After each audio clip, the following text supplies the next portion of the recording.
really not that hard, and it's a huge indictment of Jacob Frey and frankly the entire far left that they made that their cause of the day, letting violent sex offenders stay on the streets of America. The president's just not going to go for that.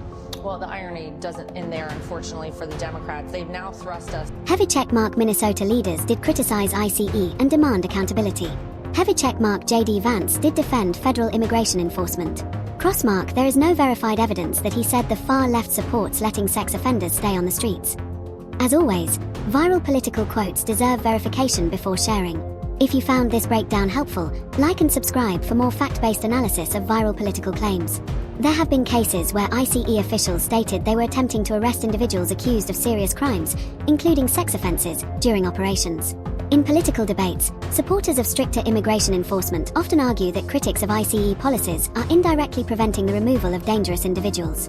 But that's very different from saying a political group explicitly supports letting sex offenders stay on the streets. That leap appears to be coming from social media framing, not a documented quote. Vice President J.D. Vance publicly defended ICE operations and argued that removing violent offenders improves public safety.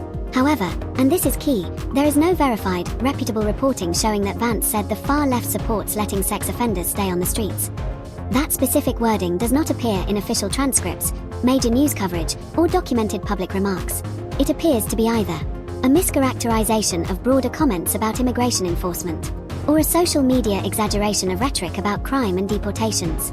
The Fox News screenshot refers to political fallout in Minnesota after federal immigration enforcement operations conducted by U.S. Immigration and Customs Enforcement, ICE. Minnesota leaders, including Governor Tim Walz, criticized the federal government's actions and called for accountability. That's where the pay for what they broke line comes from.